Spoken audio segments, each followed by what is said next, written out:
Welcome back, ladies and gentlemen. Thank you for being here. Just wanted to open this with a bit of somber news. Unfortunately, our friends at Roto Grinders went through some layoffs yesterday. One, Soccer Dave, a friend to many. I'm sure many of you guys watched the Swolecast, was laid off as well. So go support the Swolecast. Go subscribe to the Swolecast YouTube channel. If you're on Twitter, look up Soccer Dave, retweet his post. I don't know whether Dave's going to be doing content going forward. I'm sure Davis might know a little bit more if he Yeah, can we share. we But are gonna do this Swolecast still. So the Swolecast is that channel, that YouTube channel has been transferred back to Soccer Dave.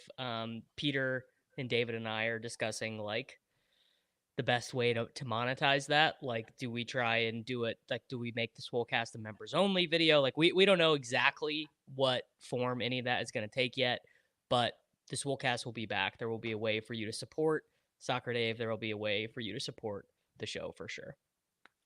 wonderful to hear. I mean, Dave, in my opinion, is literally one of the funniest people to make He's so content. funny. He's very hilarious. His tree is large.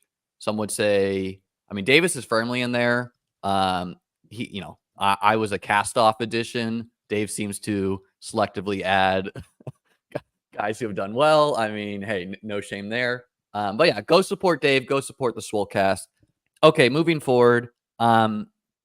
This past week, we saw Anthony Richardson benched because he was ridden by a 300-pound defensive tackle and subbed out for one play. We lost Christian Kirk to a season-ending injury. I myself had a lot of Kirk. We lost Stephon Diggs, a player doing much better than Kirk, to a season-ending injury.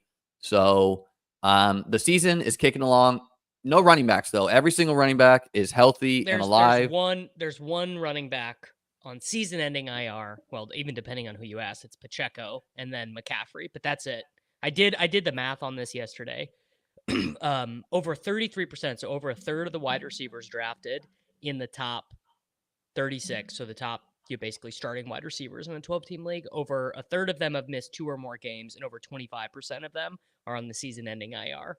So, not a great year to draft wide receivers. I mean, basically, if you just drafted the oldest running back in every round, you're printing. Just every round, other than the first round, right? Because McCaffrey is the oldest. But other than the first round, if just 1, 2, 3, 4, 5, 6, you drafted the oldest running back, you are smashing in Or fantasy just really football. like the running back, like the only real bust, and they're not even ETN. full ETN. But like Gibbs, Mixon, even JT, Kyron, they're all doing great. I will say some of this is, obviously best ball is chaotic. And some of this is a correction where we have seen years where the opposite has occurred, right? And to me, it's a little bit more logical. Davis, people are asking you to move the mic a little bit closer if you could. To me, it's a little bit more logical that a running back who just they get more carries, they get tackled more, would be injured more than a wide receiver. But we've seen years where 8 of the top 10 running backs got injured. The opposite is occurring where many, many, many strong wide receiver picks are getting injured. It is what it is. That's the game we play. There is, a meta correction going on here somewhat where, it's the cover 2 era, yada, yada, yada. But, it's just random.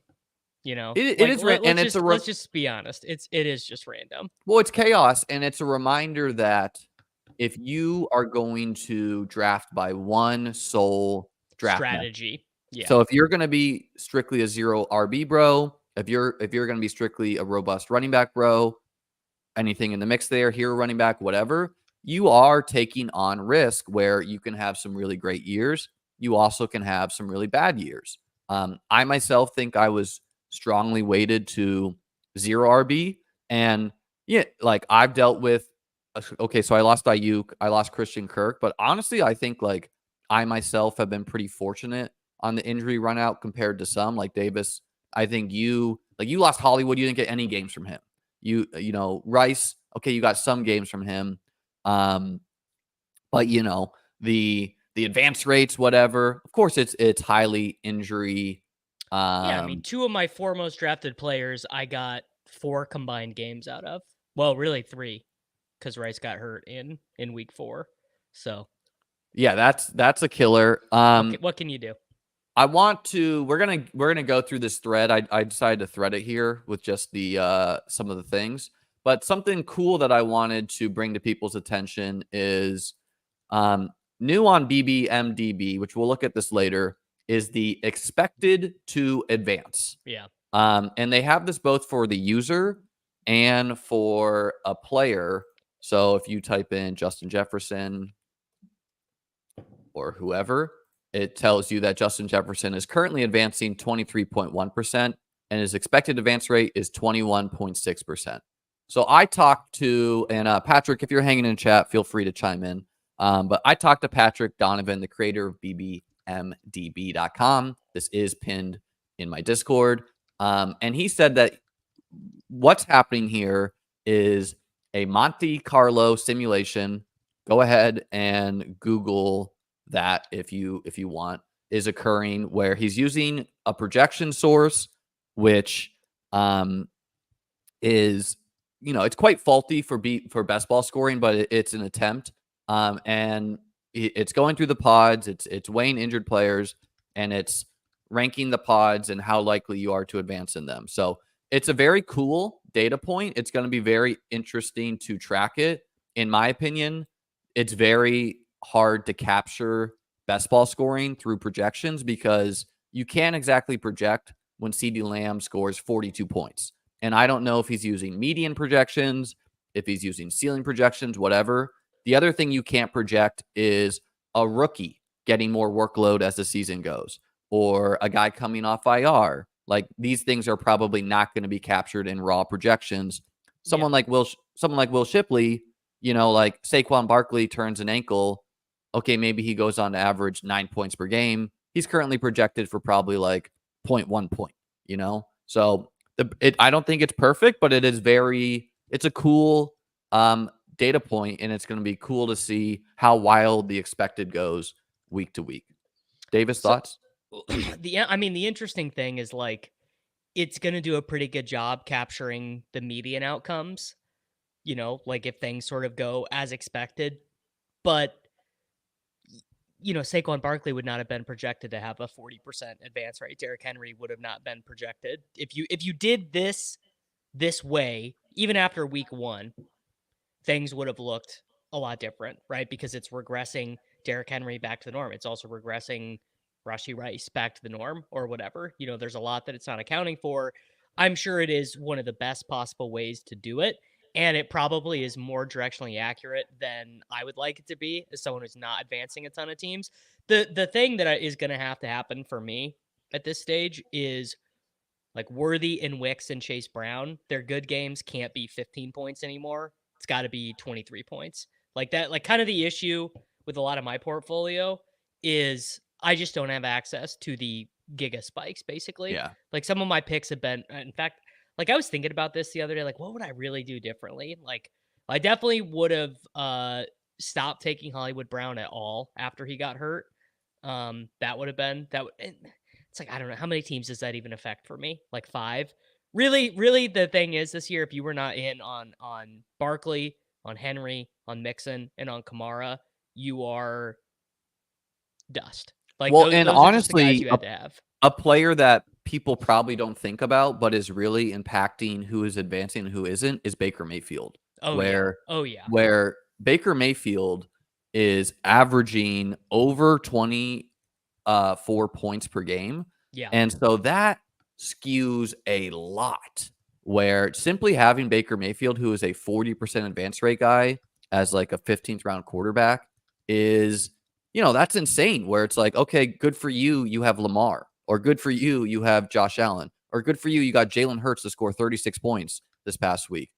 Doesn't matter, because the guy who got, even if he has ETN and Josh Jacobs, who are like nice, but they're not like Derrick Henry level hits so far, whatever. If they got Baker Mayfield, they're making up so much ground. And even with And Baker I losing, feel so embarrassed to not have more Baker. I feel really I feel really bummed out because I'm like I'm literally a Baker guy. he's a brand Like guy for he's you. a like I've loved like Baker's short. He went to Oklahoma. He's putting Zins in on the sideline. Like I like the game that Baker started off the plane for the Rams. I was like the only user in the field who locked him in 150. Like I'm like a Baker guy, and I'm missing out on the renaissance. It feels really bad.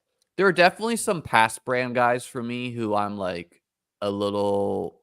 I feel the same way. Like for example, Darius Slayton. I had 20% Darius Slayton last year, Yeah. and this year I was like, because I thought a lesson from last year was okay. Darius Slayton was like a nice player, but he wasn't. He has no chance of being a grand slam. He has no chance of being Kyron Williams, Puka Nakua. And I was like, okay, like I'm gonna try to attempt to land more guys like that. So like I have a lot of Will Shipley. Will Shipley, much lower floor than Darius Slayton, but you know, if Saquon gets hurt, I think I'm landing a starting running back maybe who is barely being drafted. Now, that's nice for maybe winning the contest, but advance rate wise, it's really nice to have Darius Slayton giving you 20-point weeks here and there when he's barely drafted. And there's some other players too like that. Um, I would say like something just a reminder is really just like you gave specific guys Derrick Henry, Saquon. I think it's just varying your draft style. Where I mean, it's okay, like it's fully okay to draft only zero RB or only robust RB or whatever you think is best in a given market, but it is very risky, right? And it's fine, right? Like we're playing a very risky game in Best Ball Mania where it's top heavy, injuries are going to happen, etc. Moving on to the first round pick best ball advance rates. Puka Nakua got a little bit of a bump and looked effing awesome in that game. Just like an unreal warrior. I think people were a little quick to say, oh, he was a flash in the pan after Cooper Kupp had his mega spike. Justin Jefferson and Chase continue to score touchdowns every single week. Sun God, even in his bad games, like even in Sun God's bad games, the Lions are like, let's get him a touchdown though. Like this past week, I think he had 2 catches, 7 yards, and a touchdown. And it's like, okay, that's not, 10 points isn't awesome, but it hits your lineup, you know? Bijan and Brees really facing an uphill climb to be monster advance rates. And it's really through no fault of their own. It's more so how good the running backs in rounds 2 through 7 are doing. Like I saw someone being like, I was genius to fade the first round pick wide receivers. I think you should have the exact opposite take where these are the guys who usually can separate. Maybe not Garrett Wilson. I guess it was a little crazy to have 2 Jets in the first round. But you get your anchor wide receiver or 2, and then you hit your running backs. I think would be more the actionable takeaway. That is kind of interesting. You would expect in a year where a bunch of dudes at wide receiver have died, you would think that, oh, like the Bijan Brees teams, those guys haven't been great, but they've been good. You'd expect them to be good. But actually the better construction is Lamb, is Chase, is Jefferson in the first round with Derrick Henry, with Joe Mixon. Yeah, James it's Cook, James Cook. Yeah, really good Ken example. Walker. Yeah, Yeah. it's. I mean, is there anything actionable there? Like, I guess I it's think it actually, is. I think it is funnily, actionable. it is actually the zero RB lesson, which is that if you take a running back over these elite wide receivers, you better be sure that they've got the ceiling, and No, like we really haven't seen it. Like literally, if your running back is not averaging roughly 20 to 25 points per game for the season, it is not a good pick advance rate wise. Now, I'm like people don't some people hate this when I say this, but I am not trying to advance. Like I really do. I do hate this. I think this is so stupid. Like how I attack the marathon, I would say is more the advance rate mentality, where the marathon, a total points contest, is where I'm like, okay, I want to get 3 running backs. I want to, like I'm not trying to like nail chaos, which is just a different vehicle in my opinion. I'm not considering playoff matchups, but more to the point where, yeah, it's just these these wide receivers are so safe as long as they don't get hurt. They're going to be averaging 20 points per game. It is very risky to take a running back where they literally need to be CMC from last year for you to regret not having them. So, whatever the market's going to be next year, which I still think it'll be pretty wide receiver heavy. I've been making that point recently, that this idea that like drafters are going to be like, you know what, dude, I'm ready to take Joe Mixon in the 3rd round. It's a fundamental misunderstanding of the way people draft. Because guess what? No one who does rankings, no one who does YouTube, like you're not going to see YouTubers taking 28-year-old running backs in the 2nd round. Like Derrick Henry, let's say Derrick Henry literally runs for 2,000 yards and 20 touchdowns, finishes the year, does well in the playoffs, like no sort of negative impact in his production profile at all.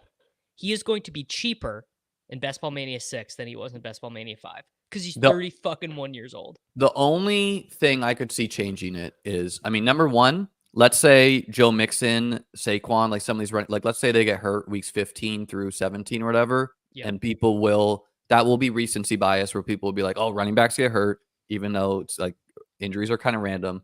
And the other thing I would say is it really depends what the market is. So if they're going to give us the 1st round rookie wide receivers in round 8 next year instead of round 6, that will make taking running backs earlier more palatable, because when you can get Rome Odunze, Xavier Worthy, Keon Coleman, like if those guys are like round 10 picks, you're like, okay, why not just take it really depends what the market is doing as a whole.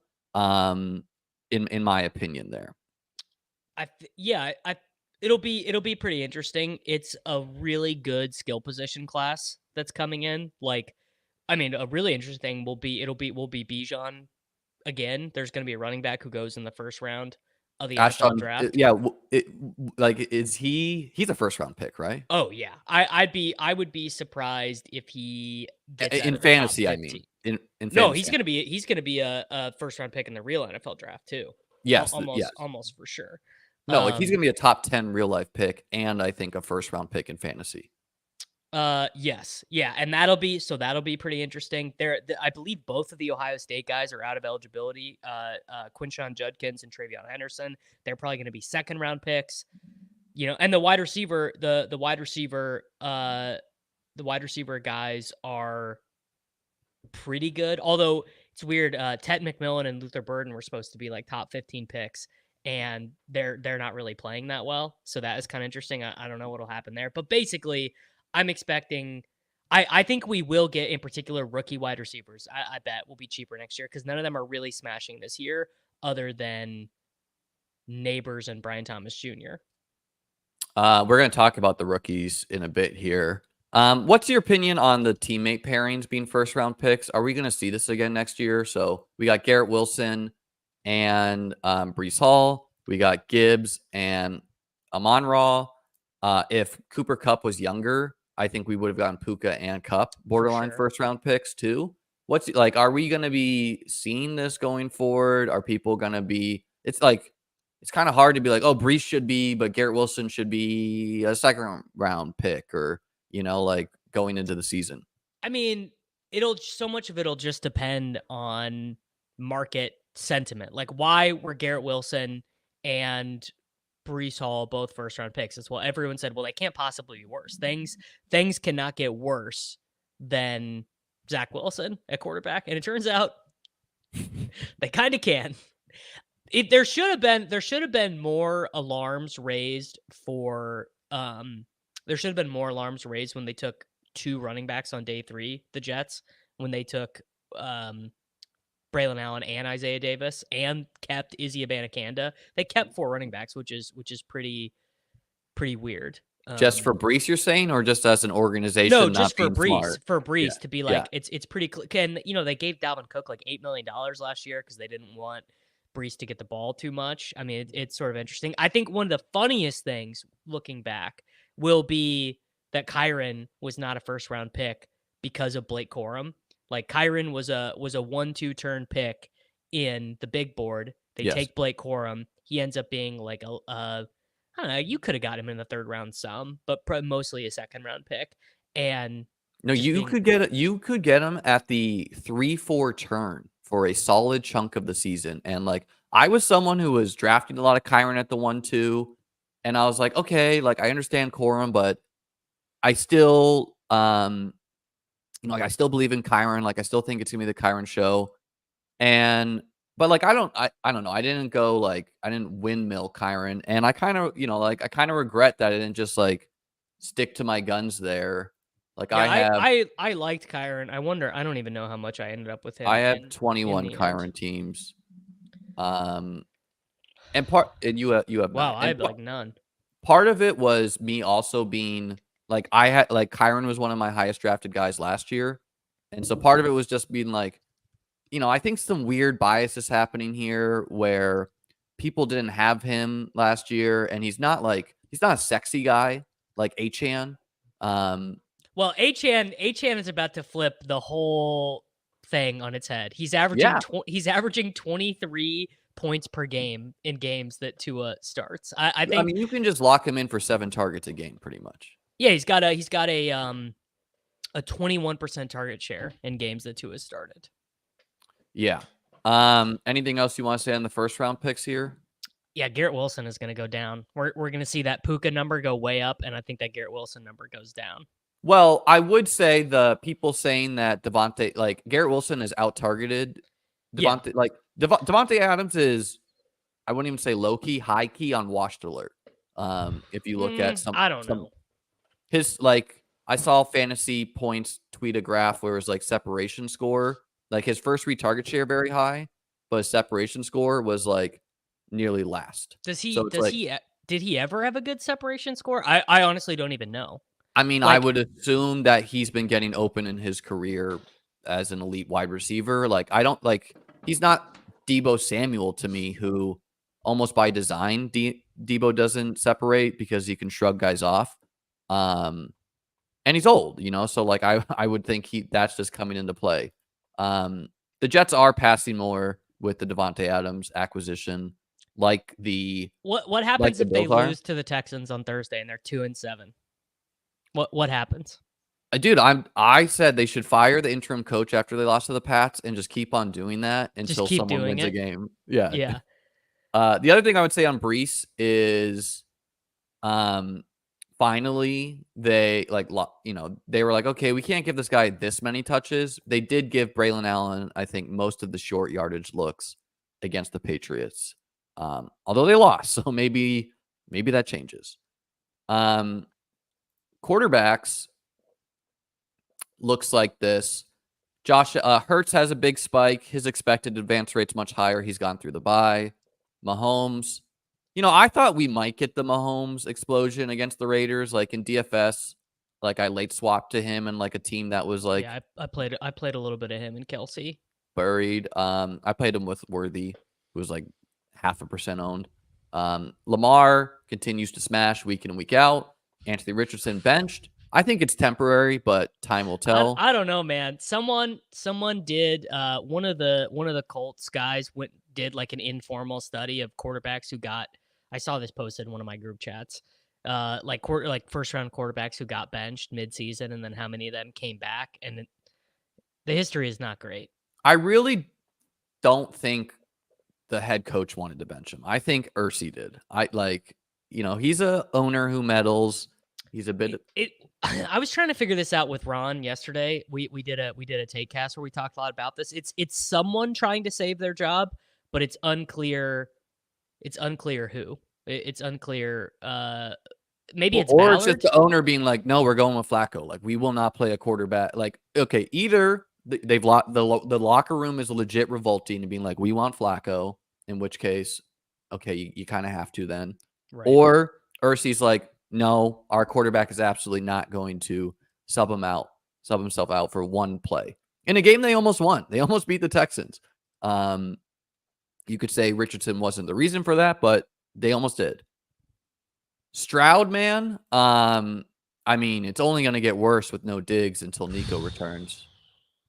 How many times did John Mechie get drafted in Best Ball? Dude, it's not even John Mechie. It's Xavier Hutchinson is the guy. Like I do a usage thing each week, and No, Xavier Hutchinson is by far but running Mechie was the one who did the like for like in 11 personnel with Diggs. Hutchinson and Robert Woods have been taking all of. Well, first off, before Diggs got hurt, no wide receiver was over 70% snaps. They're really rotating them, probably because just they're all terrible.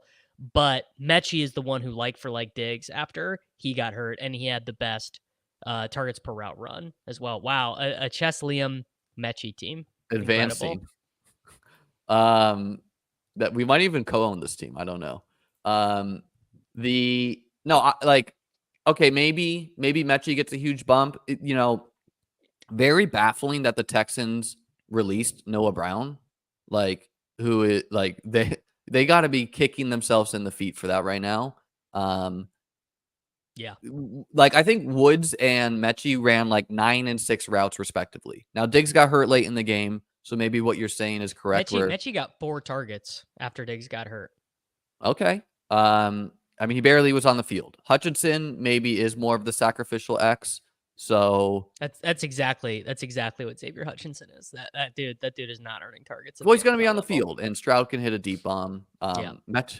Hutchinson was drafted 32 times compared to Mechie's 1,400. So another reminder that if you're willing to go one spot down, Mechie was the 44th overall pick in the NFL draft in 2021. I know, and teams asked the Texans if they would trade him this offseason, and they responded by releasing Noah Brown. So they clearly release Robert Woods. What are you doing? Kyler, I don't know. Kyler's kind of ho-hum. He had a good day against the Dolphins. His will go up if they use Marvin Harrison Jr. like that again, where he actually looked like a real wide receiver. Because I can look this up. But here's how much the Dolphins respect Kyler. They had James Conner faced 8-man in the box all day.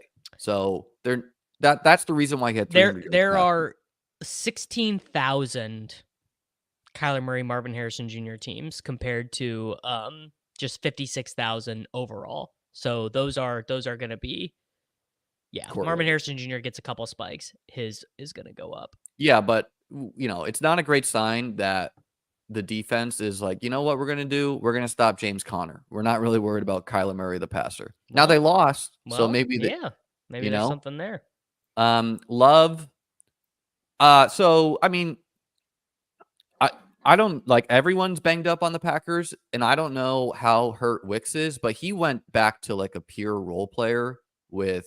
Yeah, he only ran 9 routes, and Watson ran his highest route share in a game that Wicks has been active. Is Wicks significantly banged up, or is that just you think the preferred wide receiver order?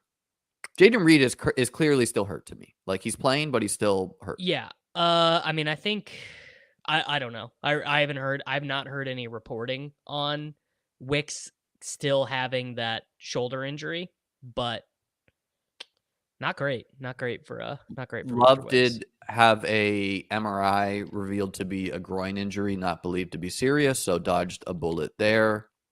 Joe Burrow, it's hard to say, is Chase pulling up Burrow or Anti? I'm kind of curious, is it Chase purely by himself or is it more Burrow? Well, here we can look. Burrow, non-rostered, Jamar Chase has a 19% advance rate. Joe Burrow with Chase has a 32% advance rate. So it's Chase, it's almost definitely Chase. Chase without Burrow, 30%. Burrow without Chase. As you're saying. It's definitely I would say he's getting pulled up a good bit. Yeah. Yeah. And Jamar Chase sees the most double coverage rates in the NFL. I don't know if that's because the Bengals are bad at scheming compared to the Vikings, or maybe teams think that Chase is a little bit better than Jefferson, despite him continuing to smash. Dak, nice if do the Cowboys not care? Why aren't they trading for Deontay Johnson? They couldn't give a conditional 4th. It sounds like he just wanted to go to the Ravens, maybe. And his agent was kind of putting it out there, I want to go to the Ravens, because That pick swap was like nothing. That trade's egregious. They could literally be those picks could literally be next to each other in the draft, and the Ravens are going to get a comp pick if he leaves. So yeah. So like, I'm gonna guess that probably his agent was like, I don't want to play for Dallas. I want to play. Has Deontay Johnson ever played a meaningful game? I guess like a wild card game with Ben Roethlisberger, but he's never really been on a good team. yeah, he's been in the league so long. Yeah, I mean the vibes around the Cowboys are bad. Do you know the Rico Dowdle conspiracy theory? No, I don't. I mean, I saw I was pit like it was a major gut punch to me. I had him in a bunch of managed leagues starting and best ball, one of my highest drafted guys, for him to be sick. What's the conspiracy? So the conspiracy theory is that they made up that he was sick because basically someone, probably Jerry, maybe Steven Jones, be like, Dalvin Cook's been on the practice squad. He looks good in practice. Like, we can't run the ball at all. We need to get Dalvin active. We can't make Zeke a healthy scratch because of like all the, like it would just be a mess for the Cowboys. Like Zeke is so well respected. The fans love it. Like it's just the whole Zeke thing is obviously terrible for the organization. So like one of these guys has to be a healthy scratch. One of Rico or Zeke has to be a healthy scratch so we can get a look at Dalvin because we love I Lupke. I don't believe this at all, but I mean, I have heard it from someone who probably wouldn't be making it up. I don't know if I believe it. I don't know if I believe it or not. But that the current conspiracy theory is basically they make up this illness because they have to make one of them a healthy scratch, and they're not making Zeke a healthy scratch. That's basically. I The just long and short refuse of to it. believe that they didn't look at their team and realize that Rico is like by far their best running back.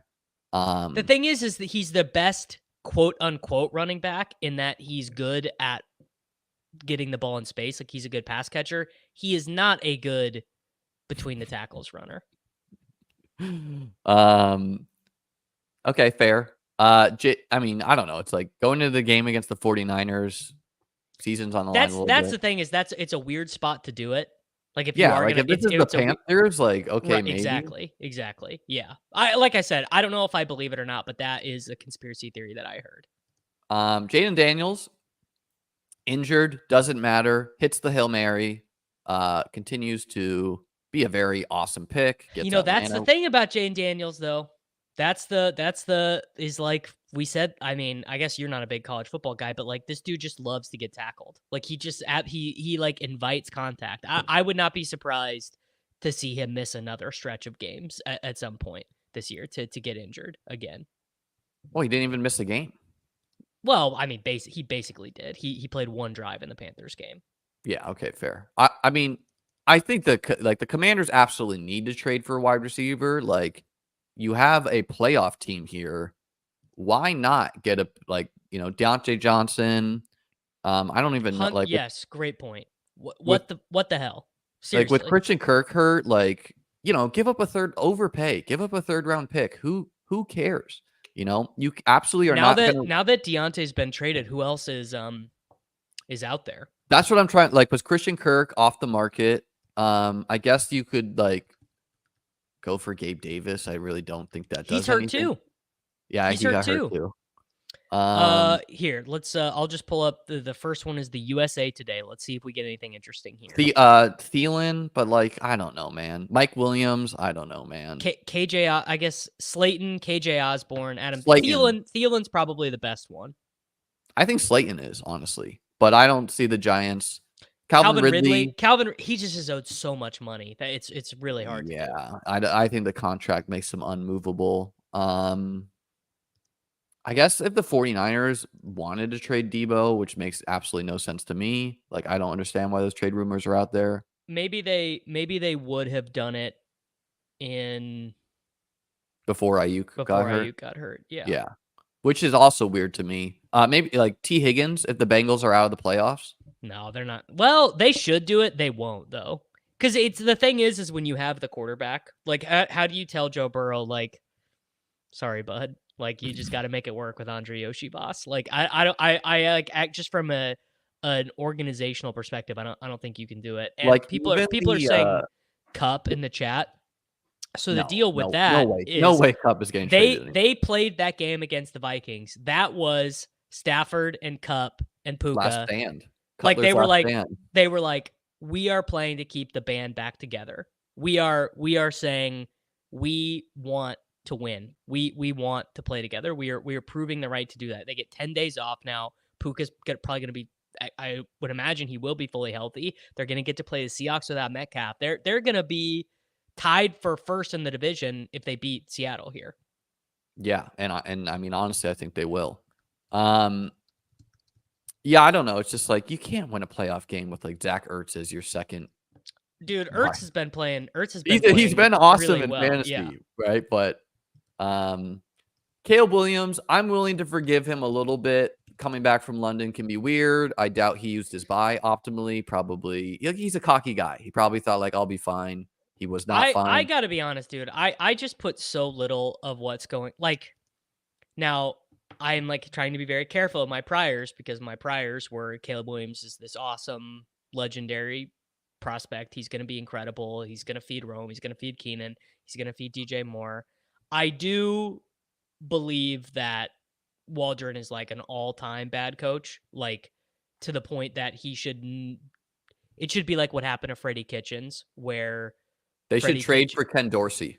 yeah, I mean they should do something. They should do something because handing it to your backup fullback who had been or backup center who'd been injured, that was the weirdest thing of the whole thing. That guy had been injured.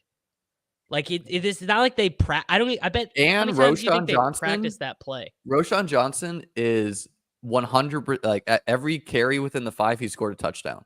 Yeah. Yeah. So like It makes he's no been. sense.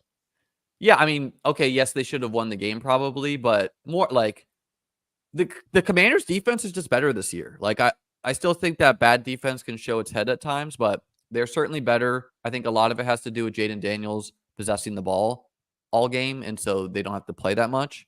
But let's see Caleb against the Cardinals. I think that could be a good spot. And Roma Dunze, I think we saw a slight uptick off the bye. I think he was leading the team in first read target share, but it's still like a mix there. So funny, dude, that elite tight end or tight end day. Like you can't even really celebrate Kincaid scoring a touchdown when Cade Otton scores 2, Kyle Pitts scores 2. Like literally every single tight end, if their quarterback is good enough to force them the ball, got force fed the ball. Maybe try this every week, guys. Maybe try it every week. I don't know. It is very funny that really like no one gets a boost because everyone did well. It's really funny that Goddard's advance rate is I guess because so much of it is with Hurts, but it's funny that his advance rate is still so Well, good. it's just that the like elite tight end was good. It's just these guys are all mispriced. It wasn't that sensible for these guys to be much cheaper. Man, Ingram is gonna like smash. Ingram is gonna go. Kittle, dude. Kittle Kittle. is the tight end 1. Bowers will continue to smash. I think the Chiefs like really tried to shut him down. Ingram will certainly smash with no Kirk. David Njoku will continue to smash. That's going way up. Dude, Njoku, yeah. Amari Cooper, he slipped on a route and caused Josh Allen's first interception. Him killing the Bills offense has not occurred at all. Shakir, Kincaid. Dude, Keon, that touchdown, out, I think. So that touchdown that he scored, you know how much faith Joe Brady and Josh Allen have to call that play? That's a crazy play to call, like a fade when you could just run Josh Allen at the goal line. That doesn't happen on any team. Like that never works. That's like that is like Calvin Johnson stuff of just being like, you are gonna catch this ball and your defender is not gonna have a chance. That was like the most stunning play of the weekend for me. Against Tariq, I forget his last name, like Woolen or something, who's one of the top corners in the league.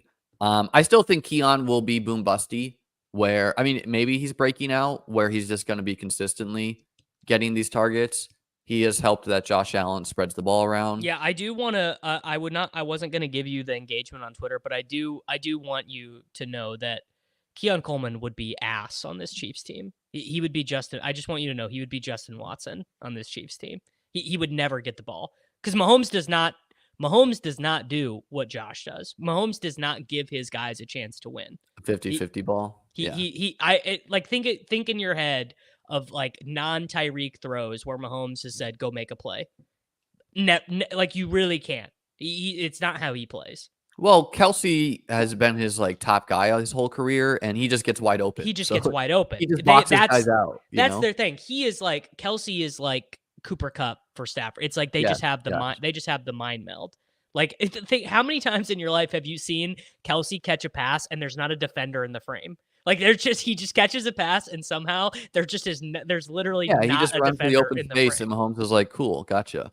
I do think Keon's better than Worthy today, Well, but I think sure. Worthy's ceiling is still massive. Finishing up the tight ends, Trey McBride, I don't think has scored a touchdown this year. How many touchdowns do you think he scored going back to his time at Colorado State University?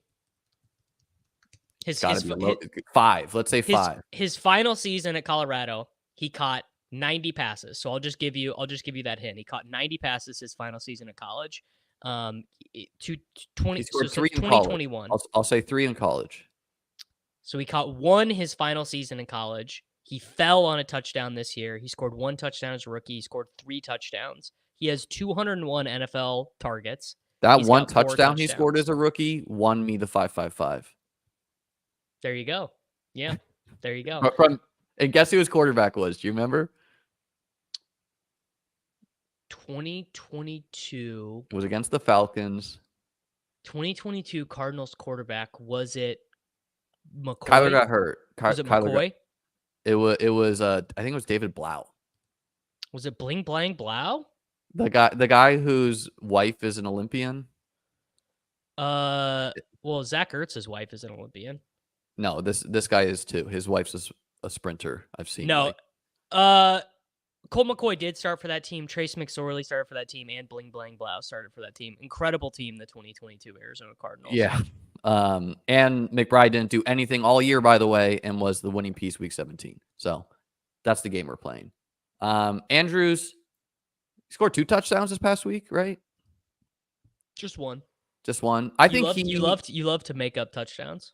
Well, so many touchdowns get wiped off by penalty, but he's got to be hurt a little bit by Deontay.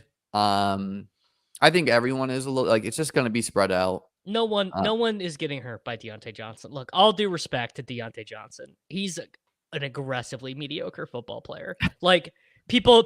I'm not the first one to make this joke, but Bateman had that awful drop. Lamar hits him like wide open, 40 yards down the field. He has this awful drop, and everyone made the same joke. Like, who's the wide receiver in the league most likely to replicate that drop? It's Deontay Johnson, who leads the NFL in drop rate since he got drafted.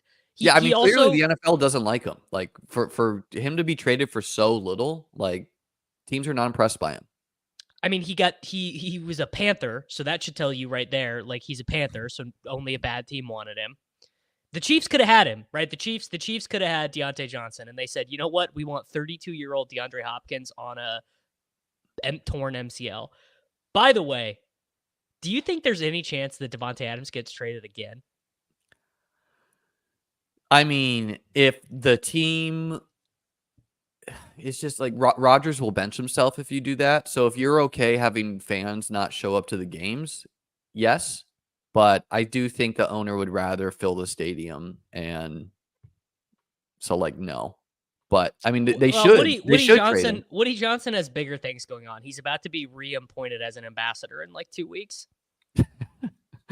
Kyle Pitts, man. I mean, okay, he's put together a really solid stretch. Unquestionably, he did not score that second touchdown to me. Like when he jogged it in and the Bucks defender swatted it away.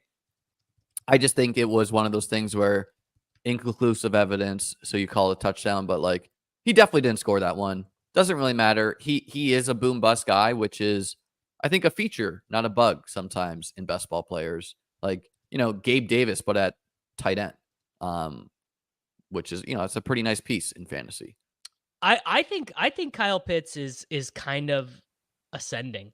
Like obviously I was like out on Kyle Pitts, like Kyle Pitts is dead. But the thing is that Kirk is now like the offense is not good, but he's playing well enough. Like this is clearly the best quarterback play Kyle Pitts has He ever runs less got. routes than Ray McLeod still. Yeah, but he runs high value routes. You know, it's honestly Yeah. he's kind of like Mark Andrews now. He's a high A dot Mark Andrews style guy. Well, Mark Andrews is getting there on like goal line touchdowns. Yeah, Pitts is the deep A dot guy. No, I mean you're very happy to have Pitts on your team. You know, he's not like the reason you're doing well, but he's capable of giving you a huge spike clearly. And Kirk Cousins looks good, so that will rise all boats. Jake Ferguson, you know, he is just the second guy on the Cowboys. Jalen Couldn't Tolbert is like kind of good. I don't think so. I mean, he is okay. He's not good enough though. Like the Cowboys not getting a second decent guy aside CD Lamb is like just so dumb. It's like the reason, like, you know, it just can't be Dak and Lamb. It just can't. Yeah. No, you're completely not wrong about that at all. Wanted to talk about the rookies today. Here's the advance rates on the top 12 drafted rookie wide receivers.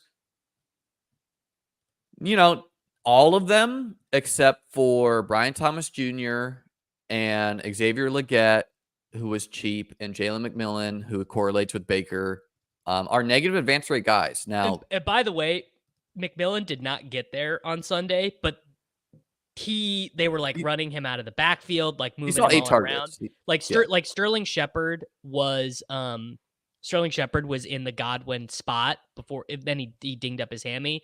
I think, and I don't know, you know, all these UW wide receivers, Rome and McMillan and why am I forgetting the other one? Polk. They all look terrible, but I kind of think McMillan has the best chance of getting there right now. Well, I mean, compared to Polk, who was a healthy scratch, hell yeah. So I thought he was a healthy scratch too. My YouTube chat informed me he had a concussion, so he was out. He was out with a concussion. Now maybe that might be a Windhorst. That might be when the coach punches you in the head before the game, you tend to get a concussion. No, I mean, okay. So I mean, maybe for him. Ricky Pearsall didn't really do much with the opportunity. Adonai Mitchell, I think he might play less going forward. Like he made some real boneheaded plays, dropped a touchdown. Brian Thomas Jr. dealing with a chest injury.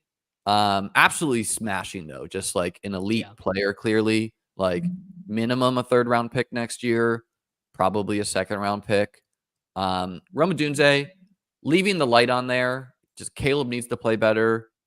He probably needs to play a little bit better too. Worthy, I mean, really strong first read target share numbers. I think Hopkins might open the field for him, and really just like more of a second half play where you're hoping to nail that 3 touchdown game in the playoffs, ideally week 17.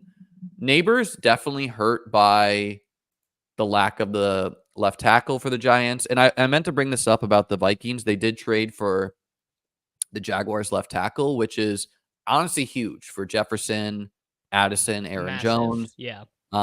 Just like, okay, he's not great, Cam Robinson, but he's better than David Quessenberry, an ex-Bill. Neighbors, you know, kind of a disappointing stretch for him after lighting the league on fire. Marvin Harrison Jr. That's what all the people said was going to happen. Was Andrew Thomas was going to go out, and the deep developing stuff was going to go away, and that's basically what's happened. Except for Darius Slayton, who they don't cover. Yeah, Daniel Jones is just like the pumpkining of Daniel Jones is here. Like he's a pumpkin. You know, it's bad for Neighbors. Marvin Harrison, they definitely let him run more like in breaking routes and varied his route tree, which is huge for his fantasy value. Coming off a strong game. Keon Coleman, we talked about, but you know, back-to-back big games. I think Cooper being there is big just for like mentorship, etc. The team clearly loves him. The thing that Keon Coleman did that I know the coaches love is he did the George Pickens blocking thing. Like if you remember rookie George Pickens where he like shoves the corner, he shoved him down and then he like, pointed at him. The other thing he did is he blocked a dude into the bench on the sideline. And that just like gets the coaches fired the F up. So clearly he's doing good things in practice if he's seeing these like jump ball opportunities from Josh. He is a better best ball pick than managed to me still, but that's the game we're primarily talking about here. Lad McConkey, we're seeing a post-buy bump for him. I think the Chargers, like Deontay Johnson made no sense to me landing with the Chargers. Like they need a guy more like Darius Slayton, someone to just open up the field for Lad. They need DJ Shark, but good. Healthy. We just need DJ Shark healthy. DJ Shark, but good. DJ Shark off the IR, dude. We're gonna get there. I think he's probably on one of our co-owned teams. So Lad, dude, definitely breaking out. Who would you rather have, Lad or Keon? Lad, because Lad is he's going to be more consistent. He's going to be more consistent than I Keon. believe he leads the NFL in target share. I don't think I'm making that up. And Herbert looks fully healthy. He had a 30 or 40-yard run in this past game. They are above since the bye week. They are above the above league average in pass rate over expectation, which you never would have thought in a million years. I need to look up this. And again, I think like not even a joke. I think if DJ Chark returns and you replace like Jalen Reagor snaps with him, that will open up the field further for Lad. Yeah, I do think Lad will be more consistent from Keon. He also might have bigger spikes than Keon. It's kind of hard to say because we know like Keon's really excelling at Yak as well. He was a strangely hated guy. Like, and I think like I think of you as a Keon hater. I thought he was a dog shit prospect, but it is playing out. Like, and you knew what the Bills were going for at the time. I thought it was unwise. I honestly still like believe in AD Mitchell. The guy gets open. Like he is just unbelievably good at getting, but I guess what's pretty clear is he is not a hard worker and is just not willing to do what it takes to be a full-time player. Yeah, he's had some boneheadedness to him. No, yeah, Keon, jump ball specialist. I think the Bills wanted that. Xavier Legette, man, got a real chance to smash down the stretch with maybe no Adam Thielen, no Deontay Johnson. Now, the worst thing for Legette is that Jalen Coker might just be better than him. I guess it could be. I think that like having Coker not be a 0 is probably more additive for him than not because it means that, like, you know, Xavier Legette's not going to beat NFL double coverage or whatever. Yeah, I mean, and he's just a fun guy. Polk, kind of busty, to be determined. McMillan, I mean, sky's the limit here. He's going to be the Bucs' #1 wide receiver until Mike Evans returns. Yeah. Although Kate Otten might be ahead of him. And then Ricky Pearsall, I don't know. Any opinions on Ricky? I mean, he's going to have every opportunity in one of the league's 5 best offenses. It like the thing you would have been concerned about would have been Shanahan just does this where he just buries guys, period. So Ayuk gets injured and he could do any, like, I guess Juwan Jennings will be back next week. That's the thing. We don't know. Is like, to me, you bench Chris Conley, but they might value Chris Conley being this X and Pearsall might not play because of that. So I don't know. The rookie running backs, okay, there's some nice players here, but it is a rough class where it's like, I mean, Brooks just got to get on the field. Trey Benson, one of the most hated running backs by his own coaches. Blake Corum needs a Kyron injury, clearly. Jalen Wright, I think there was some coach speak about getting him more involved, but it's just tough with Mostert and Achane there. Ray Davis did go back to a clear RB3 with James Cook healthy. Like he's going to get some goal line opportunities. He does some things well. Bucky Irving continues to be a smash. He looks really good running the ball, but Rachaad White's not going away. Like he does things well. He gets goal line opportunities. Braylon Allen, a solid pick, needs touchdowns. Kamani Vidal. I mean, I think we might start seeing a lot more Kamani Vidal, where J.K. Dobbins like has been dominant, but he's been very inefficient. So super inefficient. Yeah, I think we can see a lot more Vidal. Lloyd just needs to get back from IR. Tyrone Tracy, an absolute smash at cost. Audric Estime probably needs an injury. And then Will Shipley, I don't know if you saw the touchdown he had that got called back. It was an impressive touchdown that It got really called back by was. holding. Yeah. He It really was. like, I was like, damn, did Saquon like add 10 pounds? Because he looked huge. He barreled through the line. So maybe he earns more work as it goes.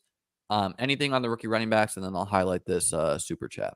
No, it's just crazy how bad of a class it's been. Like, Bucky is the clear smash. I guess Ray Davis could work his way into a larger timeshare, but Cook is playing very well. Tracy, obviously a big hit. Man, Estime, bro.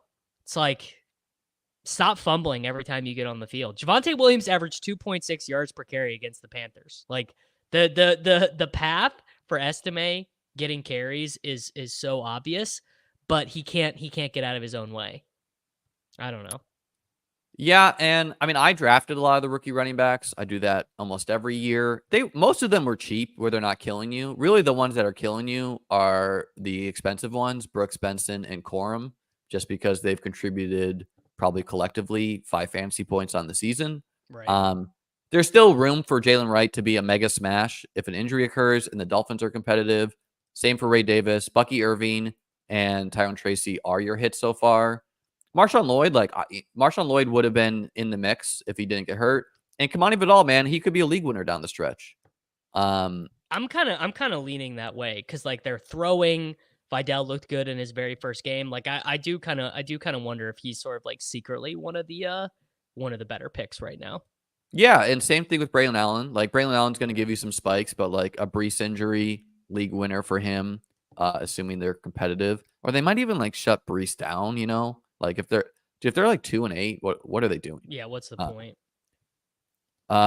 EC sent Davis a super chat here. Yeah, so he plays in this 12 team, maybe 15 team like FanDuel league with his buddies and doesn't really know what he's doing and watches my Sunday morning stream, and he posted a team that was not very good and I got him on to the nuts. So shout out to EC for shipping that. Good job to you guys.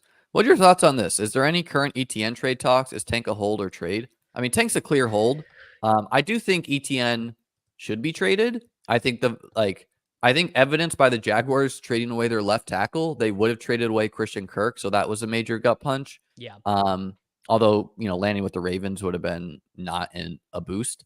Who would trade for ETN? Maybe the Cowboys. Like maybe that is what it was. The Cowboys were like, "Hey, let's see what happens if we don't have Rico." Now ETN might be injured, so he is injured. He hasn't played the last 2 weeks. Khalil Herbert could be traded as well. I know a lot of people were into Khalil Herbert. Very, very bizarre reporting in the offseason about Roshan's injury / lack of injury. Yeah, they just basically never told us that his foot was hurt.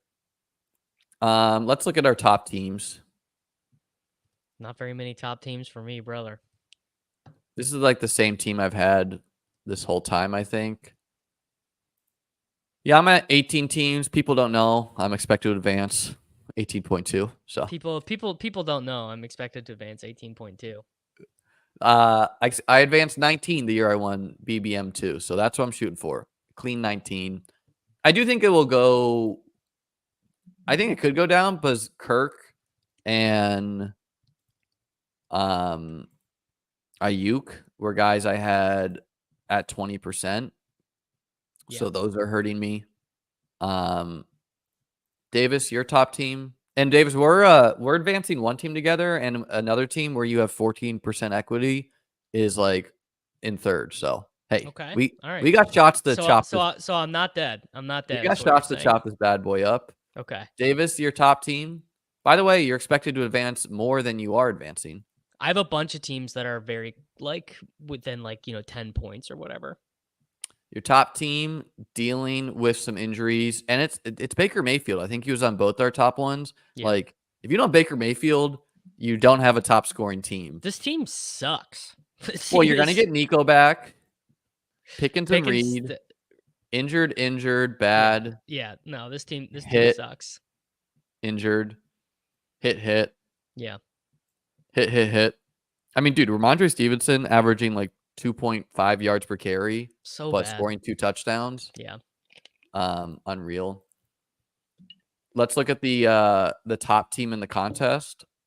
Let's see if I'd buy it for $100. I think I Bolt remember this team, and I think JM. the answer is no. Daniels, Kirk, Baker, Yeah, Saquon, no, Kamara, not Javonte, buying Bucky, this team's Braylon, dead.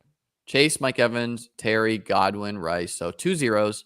Myers, Mooney, Calvin Austin, Bowers. I mean, honestly, like the Steelers could definitely trade for a wide receiver, which probably sends Van Jefferson or Austin off the field. But okay, it has 2 zeros, but it's still a good team even with that, right? Because Jacoby Myers could be traded. Like he could land with the Commanders, maybe. Could. Sure. Why not? Mooney, dude, Mooney, what's his advance rate? Mooney's got to be. Mooney's got to be one of the best advance rate guys I in know, and the field. I repeatedly said this offseason, like, oh, this is Kirk's Jordan Addison. I didn't get enough of him though. Like, I was like, that's a lesson for me too, where I was like, oh, but like Jalen Polk's a rookie, yada yada. Mooney, Yeah, I don't have any of him, and I don't honestly, I don't feel that bad about it. I have 10 Mooney teams. Davis, I think you do, because your Herzig team has him. That's You so have 8. fun. Of course, and they're all and probably all of those are with Herzig or Rebar or someone. Hey, well, a good way to vary your exposures there. Didn't vary him enough, I guess. Well, I mean, you can't be an 8% bro. Like the 8% bros are the worst. The 8% bros are printing money this year, Liam. Well, they're let's look. printing. Like Neil is who comes to mind when I think of 8%. Does anyone? I think it's I think Khalil Herbert is his most drafted player. Is it player Q?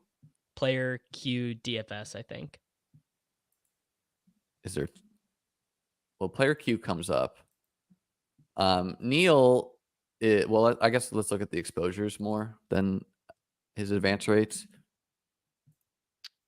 I only think of Neil as an 8% guy because he told me that before many times. Yeah. That he is trying to spread it. And again, I think Neil, like myself, drafted early in the season. Like, let's look up he's someone who streamed all his drafts. So, in the early draft, he had to draft a ton at the end because the contest was about to fill.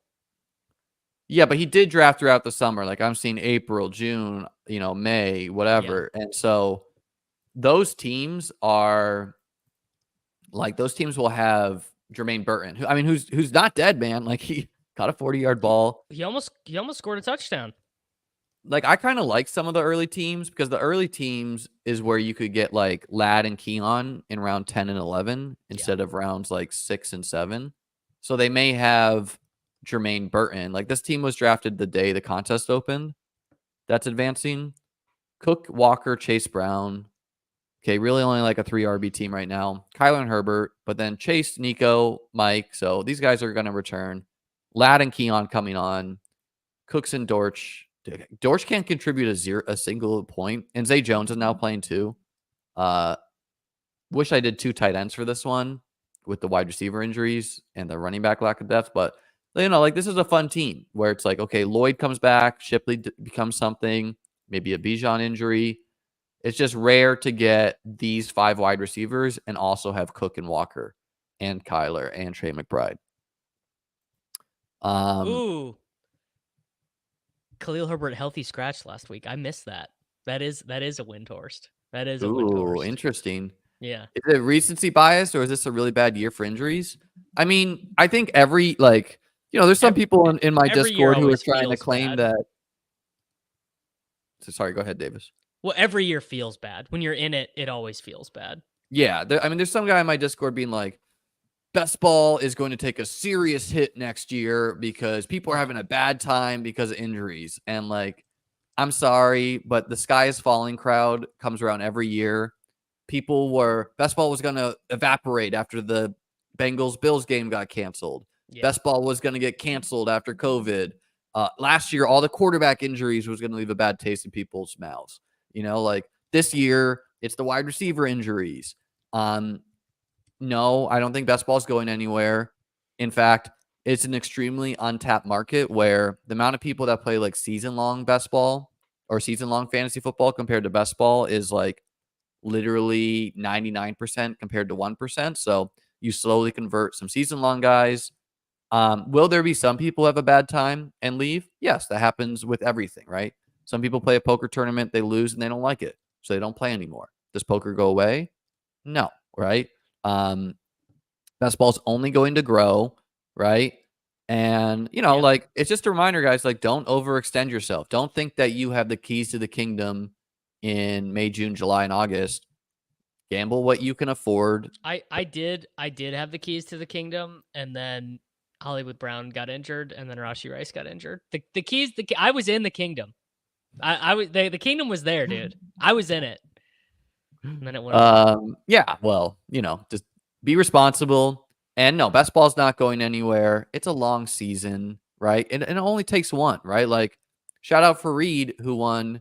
His team was not exactly correlated. His exposures weren't the best. Doesn't matter, right? I had 19 teams. One team made the final. I won BBM2. I parlayed that into winning 2 high stakes best ball contests the next year, right? Like, there is a lot of survivorship bias if you're trying to like make an actual living from best ball.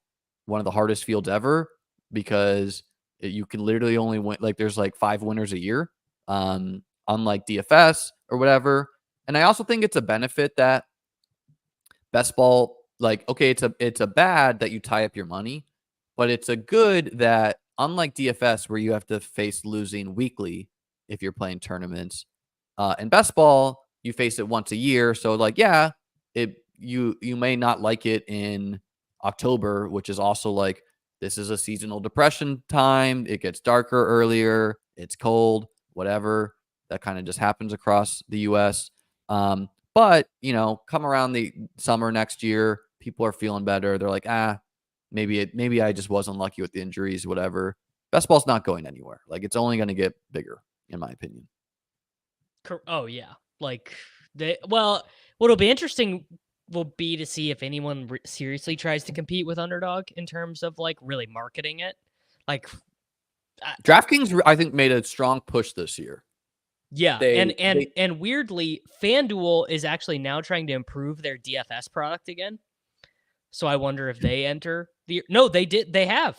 They have. I'm just laughing because Underdog doesn't exist if FanDuel had like an ounce of it's knowledge. Like, we're not even, but we're best not ball even doing mania is this. not a thing. Yeah. If people aren't familiar, FanDuel acquired the company that Underdog essentially was before, and then they like let their do not compete, like there wasn't a do not compete or something like that, and they just kind of like bought it, and then it went away, and then they launched a new company, Underdog. And Underdog, very smartly, values customer service. They valued, just like growing. And when the alternative is like DraftKings telling you to go fuck yourself if you email them on customer service, people tend to like them, and so Correct. it's just funny where, like, why isn't Yahoo rolling out $1 million contest? Yeah, I mean they've tried DFS before and it has not gone that well for them. But I see your point. Or like CBS, or like, I mean, and eventually one of these days what's going to happen is we're going to get ESPN best ball.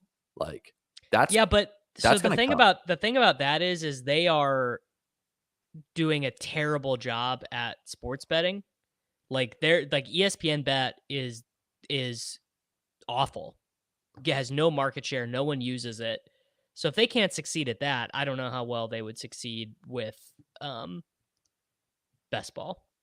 Well, I still think they're probably the biggest home league site. Do you think they're bigger, or CBS? I actually think it sounds like CBS might be but I don't know. I mean, I can't Me and my say. friends do ESPN home leagues. But yeah, I mean, even if they just like rolled out like $5,000 contest one year, and then like, only a 5K size contest, but you grow from there. But I don't know. All right, Davis, what's next? What do you want to look at here? I don't know. I think I don't know if I have any other interesting angles. We could try and do all the dead players again. Now that we have Diggs Yeah, and okay, Kirk. let's look at it. So we got So Ayuk, Kirk, Diggs, Rice. Might as well throw Brendan Rice in there too. Sure. Yeah. Hollywood. Godwin. Help us out, chat. Godwin, Pacheco. Who else has been injured? Let's just look at 2024 ADP. I'm sure there are plenty of dead guys to join the list. Guys out for the year. Help us out in chat. Pacheco's on the list. Debo's Shaheed, thank you. Shaheed. There's got to be more. Deshaun Watson, our only quarterback injury this year. Yeah. Watson. Aiden Hutchinson, thank you, Lou Dog. Yeah, good bit. Oh no, JJ McCarthy. Although that one matters less, I would argue. Not to the people how about this one? How about Jonathan Brooks? Is Jonathan Brooks even going to play this year? Oh, Richardson. I think he is. He's going to play. We're not including him. Eli Mitchell, thank you. Keaton Mitchell though. Rondale, sure. No, Thielen. If they're going to return, they don't count. I know. I drafted AOC, man. I was like, it's going to be AOC over Gardner. That was right. Breaks his thumb immediately. I don't know if that was right, to be honest with you. He was going to be the starter the rest of the way if he didn't break his thumb. Probably still will start when he returns in 4 weeks. Jameson Williams soon, true. Musgrave, I think he'll return, but he is a bust. Zamir White is sure. 0. All right, well, let's look at this. 57. That brings me down to 57 teams, of which I'm advancing 9 for. No, that's good. You'd like your non-dead teams to be the advancing ones. Yeah. But also that will be the field's tendency, Sure. CEH. Yeah, I mean CEH, man. Give me a break. He's behind Carson Steele, buddy. Davis, you're at 51. And you have a lot of, only advancing 2 of them. I would say you have a lot of room to get these teams. And a bunch of these are close. Yeah, like 10, 3rd place, 10 points behind. 5th place, 35 points behind. I mean, Greg Dulcich, sure, why not? Dude, can we trade Greg Dulcich? James Conner, Ramondre, a J-Mac team, and an Ed Nico team. Garrett. Although Rodgers and Garrett, I think that's going one. No, this team could totally get going because these 3 guys, rookies, coming into their own. Yeah. And then you're going to get Nico back here. I'm going to look at some of mine that are close. Let's see. Not a ton that are close. This one's 17 points back. Devontae Walker, he's that dream's probably over. We got him active for a game, and now Deontay's active into not playing into a wide receiver trade. I'm gonna guess is not super live. Whatever happened to Deontay? He's still playing, I think. Actually, this team's pretty fun. Lamar and Trevor, sure. Tyreek Neighbors and triple scrub Ravens wide receivers. Malachi Corley, dude. Jesus, man. Let's see. This one's 13 points back. Chase Debo, Neighbors, Flowers. The people are wanting to put Polk in a grave yet. I'm not putting Polk in a grave. I'm not putting him in the grave yet especially because Drake May shared an image of Polk 2 weeks ago or something on his Instagram. So I mean, he just looks like May just looks awesome for fantasy. Yeah, May is awesome. Let's look at our May teams.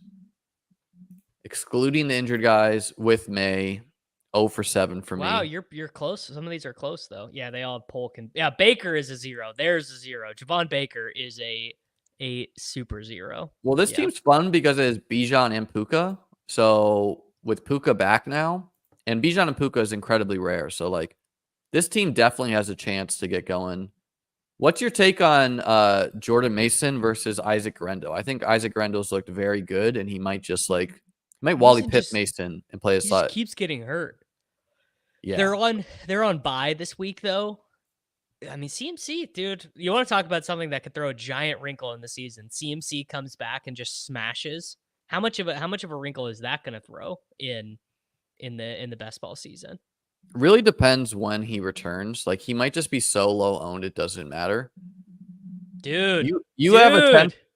Let's see. Lamar and Kirk, CMC, Walker, Chase Brown, Rico, CH, Neighbors, Moore, Deontay, Palmer, Josh Dobbs, Palmer. Jesus Christ, Davis, grow up. Trey Tucker, Pitts likely. That one's live. That one could be a shipper. Yeah. Is Gus Edwards coming back? Yeah, he's coming back. He's coming back to replace Hassan Haskins snaps. Well, and he actually could, like, he clearly wasn't right. So he got like an unreported surgery. He's not definitely dead to me. I mean, he looked like the worst running back in the NFL, basically.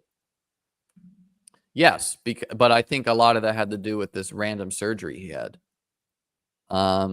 Christian McCaffrey. I wonder what his expected advance rate is. That's a good question. 6.6%. Yeah. Interesting. Out of 3.2. How about with Saquon? That combo is advancing 9%. How about with Henry? Even in Henry's bad games this year, he's getting like touchdowns. Zay Flowers getting tackled on the 1 yard line to dead the wide receiver drafters and give it to Henry. I mean, that's Dude. I have a lot of Zay Flowers too. He's like, I don't know. Looking at my exposures, there's a couple guys like holding it together here. So Ayuk out. Shakir is a smash man. Keon solid. Yeah, dude, he's just smashing his way to 13 half PPR points. Great player. Zay Flowers. I mean, Khalil Shakir leads the league in drop rate. Coleman is going to be a really good pick, I think. Khalil Shakir is 20 picks cheaper, so he's pretty solid. Zay Flowers, Chase, and James Cook. These are like the guys who can give me big spikes. Kirk out for the year. Purdy's been a smash. You know, Purdy has more rushing yards than Josh Allen this year. Yeah, Purdy has been awesome. And that's, I kind of said this about Josh Allen, where you like people just assumed he's going to be rushing every year in and year out. But I really think last year was a byproduct of how desperate the Bills were to make the playoffs. Like, we're going to get rushing Josh Allen when the Bills are desperate, but when they're not, I don't think they don't want to do that. Demarcus Robinson, random 2 touchdowns. Let's go. Tank Dell. Demarcus Robinson, 2 touchdown games, 16 points. This is the most incredible stat line.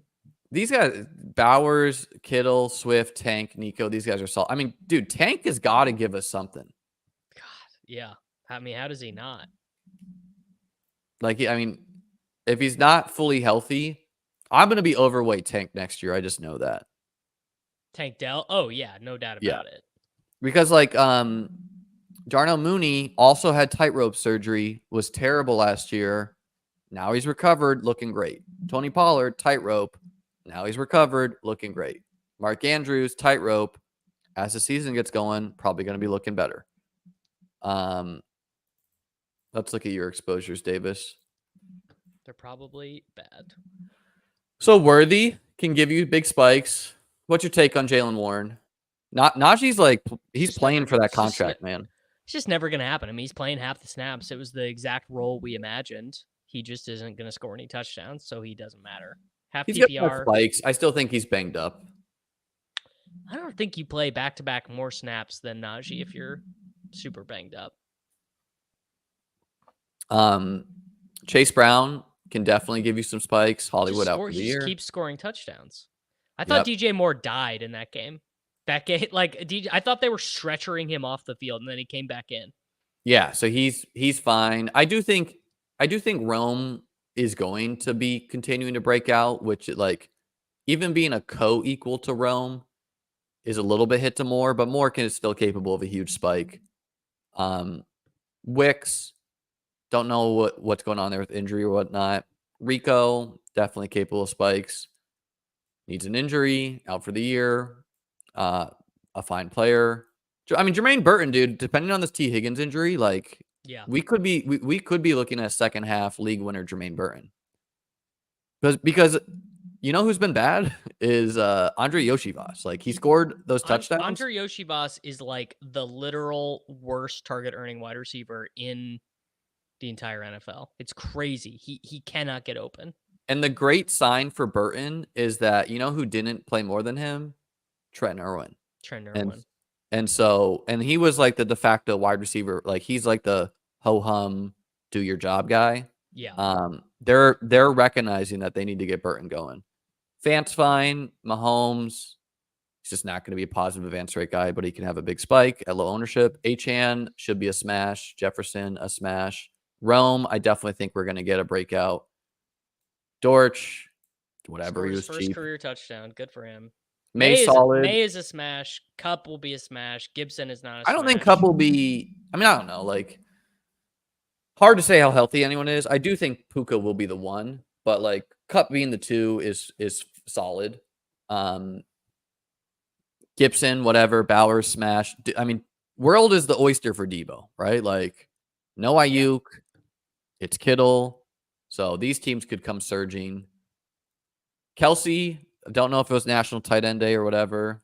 Jalen, you got a lot of healthy guys that are coming into their own. McMillan, like you're I think you're definitely going to get some payout for that. It's funny. I have so much Stafford, who I like. Honestly, is not a good fantasy quarterback, but I just paired him so much. I was going to bring that up in a past show, but I just didn't. But like, yeah, the rub on Stafford is that he's a really good real life quarterback, but he's like almost never gives you a spike. He did throw 4 touchdowns this past week though, so like it can happen.